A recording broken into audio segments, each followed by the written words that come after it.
Lockdown से पहले गीता के घर का नजारा कुछ ऐसा था कि रोहन ऑफिस जाता था और शिवन स्कूल।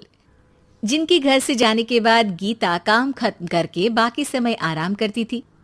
लेकिन लॉकडाउन के बाद ऑफिस और स्कूल घर में ही खुल गए और इससे गीता का हाल वो तो आपको देखने में ही मजा आएगा।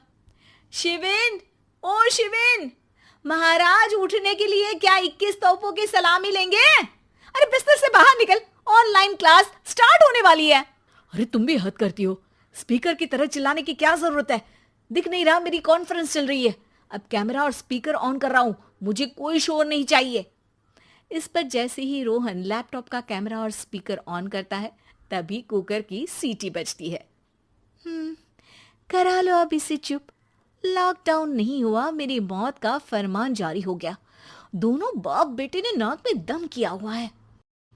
ऐसा बोलकर गीता वहां से शिविन के कमरे में पहुंच जाती है, जहां शिविन अभी भी सो रहा होता है। ओ आलसी, अब अगर 5 मिनट में नहीं उठाना तो आज तेरा गेम और यूट्यूब कैंसिल। माँ की बात सुनकर शिविन बिना 1 मिनट गंवाए उठ खड़ा होता है। उठ गया, अभी नहाकर भी आता हूँ। ये नाटक कहीं और, मुंह पर गीला कपड़ा मार और पढ़ने बैठ। शिविन की ऑनलाइन क्लास स्टार्ट हो जाती है, जिस पर गीता उसे वहां बिठाकर रसोई में चली जाती है। थोड़ी देर में उसे कमरे से कुछ आवाज सुनाई देती है, जिसे सुनकर वो कमरे में वापस आती है। हाय राम, तुझे क्लास अटेंड करने के लिए बोला था, कैमरा ऑफ करके बिस्तर पर नाचने के लिए नहीं बोला था। मम्मी मुझे कुछ समझ नहीं आ रहा, आप बाद में पढ़ा देना ना, वैसे भी अटेंडेंस तो लगी गई है। हाँ हाँ बेटा, जरूर बन जा। तू अभी से हम सबका बाप बन जा।